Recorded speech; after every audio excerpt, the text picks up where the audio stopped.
इसलिए सारे ड्रामा में अगर गहराई से देखा जाए तो जीवन का जो लक्ष्य है, मनुष्य जीवन का, वो लक्ष्य सुख भोगना है या शांति भोगना है या अशांति भोगना है?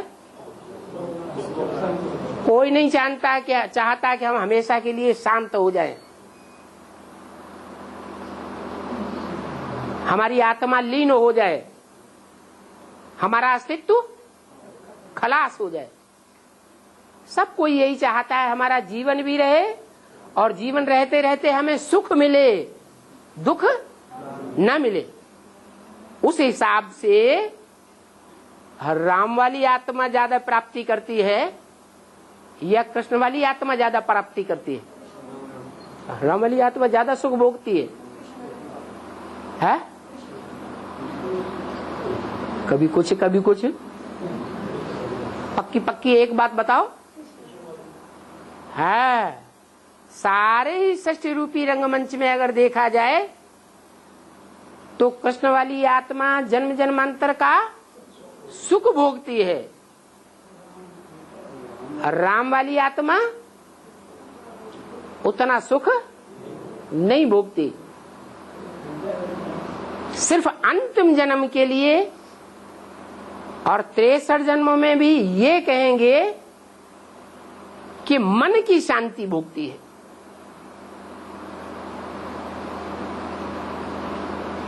युद्ध में लड़ने वाले जो योद्धाएं होते हैं,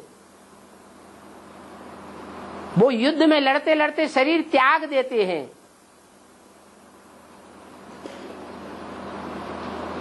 उनके बीवी, बाल बच्चे और परिवार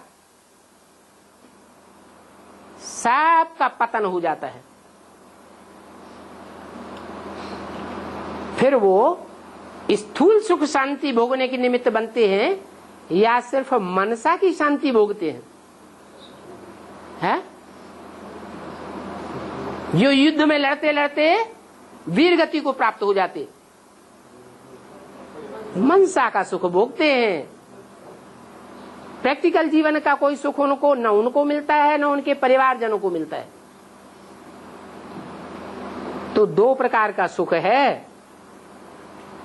एक तो सुख है आत्मा को शरीर के साथ जन्म जन्मांतर का सुख मिले,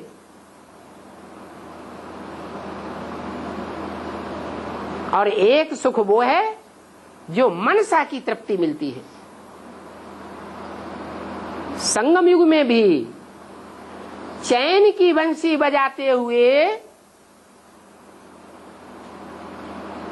जिम्मेवारी का ताज ब्रह्मा की सोल धारण करती है या राम वाली आत्मा धारण करती है? ब्रह्मा वाली आत्मा ने चैन की बंसी बजाते हुए ब्राह्मण जीवन का जो जिम्मेवारी का पार्ट है वो बजाया। क्या राम वाली आत्मा भी उसी तरह करती है? नहीं, सारा ही ब्राह्मण जीवन संघर्षमय स्थिति में जाता है, लेकिन मन को सुख में रखती है या दुख में रखती है? मन सुख में रहता है।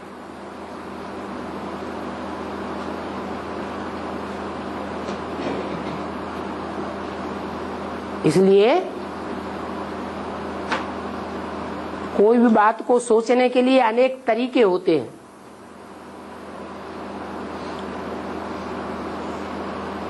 जितना ज्यादा बुद्धिमान होगा वो उतने ही ऊंचाई से, गहराई से बात को पकड़ेगा।